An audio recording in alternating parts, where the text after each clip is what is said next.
नमस्कार दोस्तों, एक बार फिर से आपका बहुत बहुत स्वागत करता हूं अपने YouTube के चैनल में।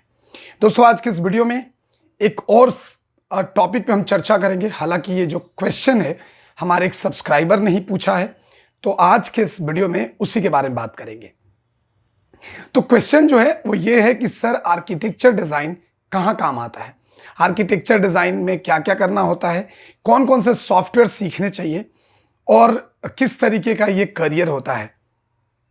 हम पूरी बात करेंगे आर्किटेक्चर डिजाइन के ऊपर। देखो, आर्किटेक्चर डिजाइन जो है वो 3D का ही एक पार्ट है। अगर यूं कह लें तो आर्किटेक्चर डिजाइन इंटीरियर का एक पार्ट है, जिसके अंदर में हम बेसिकली 3D के ऊपर काम करते हैं। ठीक है, जैसे सपोज मान लो कि कोई एक इंटीरियर डिजाइनर है और उसे एक क्लाइंट मिला जिसका रूम या फिर ऑफिस या बिल्डिंग्स या कोई भी इंटीरियर का काम करवाना है, कुछ भी डेकोरेट करवाना है।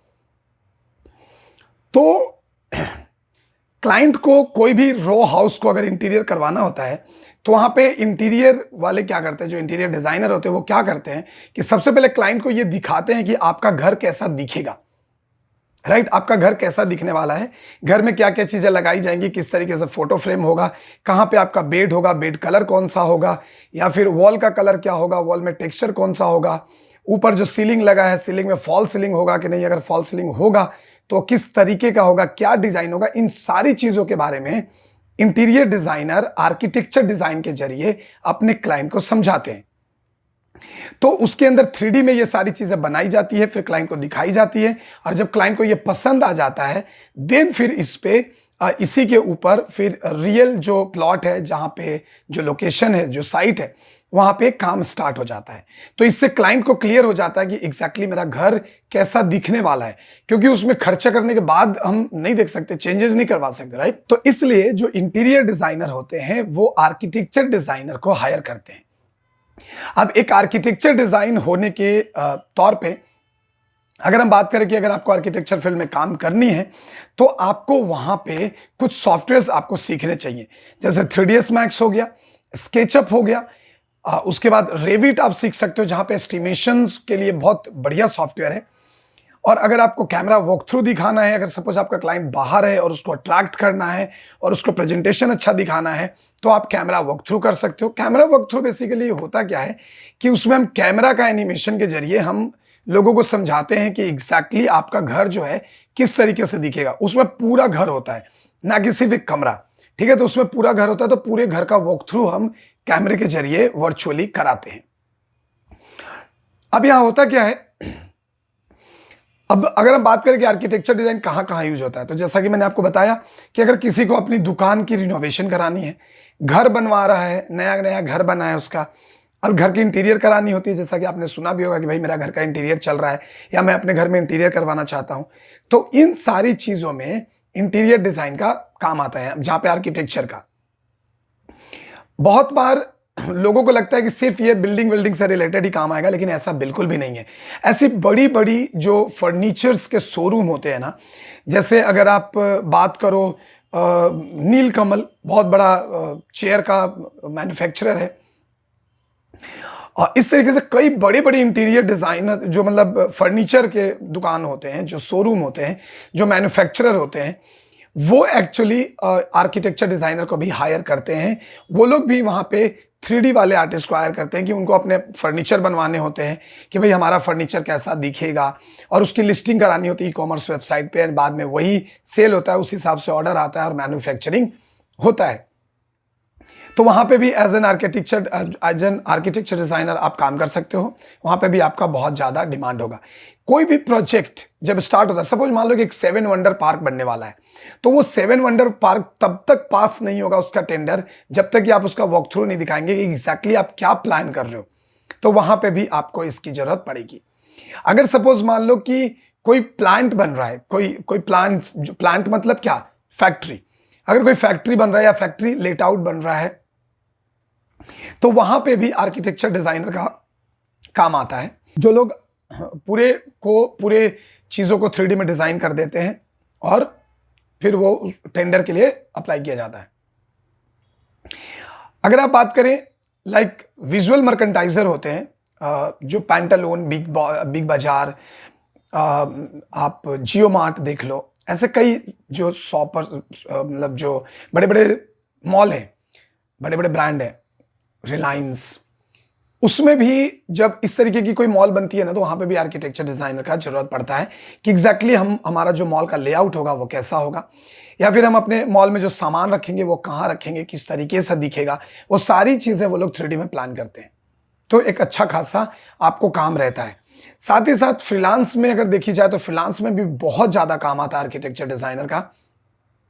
कोई भी बिल्डिंग विल्डिंग बनवाना हो, घर बनवाना हो, अपार्टमेंट बनवानी हो, छोटे मोटे स्कूल कॉलेजेस बनवाने हो, ऑफिस बनवाने हो, तो आर्किटेक्चर डिजाइनर का वहां पे भी डिमांड बहुत ज्यादा रहता है।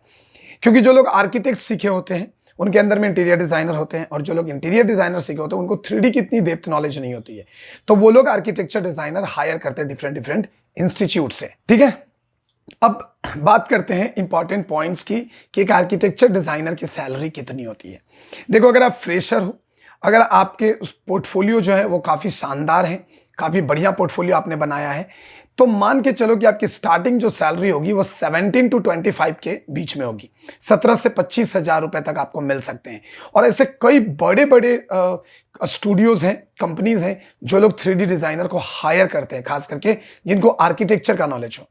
अभी आप बोलोगे सर, एक जो माया जानता है या जिसने 3ds मैक्स वगैरह सीखा है, मॉडलिंग सीखा है, उसको भी तो जॉब मिल जाएगा आर्किटेक्चर डिजाइन का, तो फिर आर्किटेक्चर डिजाइनर को कोई क्यों हायर करेगा? ये बहुत अच्छा सवाल है।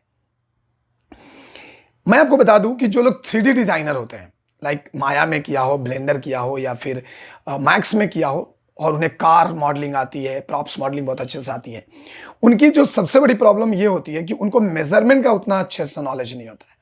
लाइक अगर एक घर बना रहे हो तो घर की हाइट कितनी होगी, फॉल सीलिंग कितना पे लगेगा, रोप लाइट क्या होता है, कोप लाइट क्या होता है, ठीक है, IS लाइट हम कैसे यूज करते हैं, क्यों यूज करते हैं, जो बेडरूम का जो एम्बियंस है वो अकॉर्डिंग टू फैमिली किस कलर का होता है, कलर का सिलेक्शन कैसे करते हैं, स्पेस मैनेजमेंट कैसे करते हैं, कई सारी चीजें हैं जो सिर्फ आपको आर्किटेक्चर डिजाइनिंग के अंदर ही सिखाया जाएगा। अगर आप नॉर्मल 3ds मैक्स या माया सीखे हो तो आपको उन चीजों के बारे में उतना ज्यादा डीप नॉलेज नहीं मिलेगा।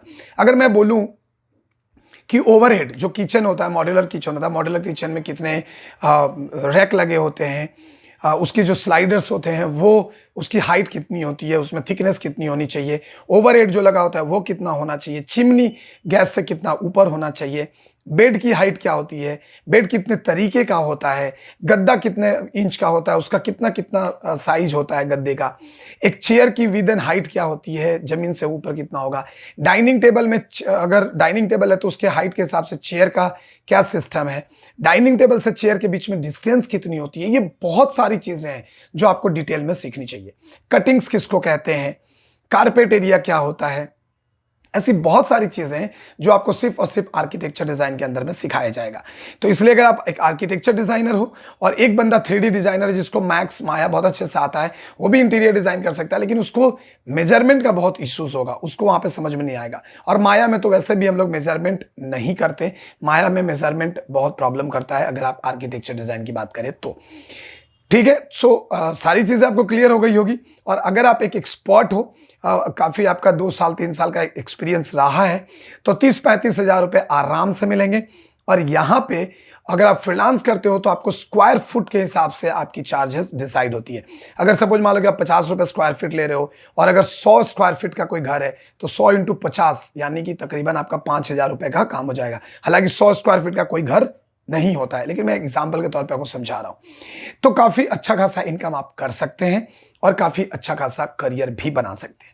सो उम्मीद है कि आपको ये वीडियो समझ आ गई होगी। आपने जो क्वेश्चन पूछा था उसका आंसर भी मिल गया होगा, उसके अलावा भी बहुत कुछ सीखने को मिला होगा। तो वीडियो पर एक प्यारा सा कमेंट कर दीजिए, और अगर कोई क्वेश्चन है तो क्वेश्चन पूछिए कमेंट बॉक्स में।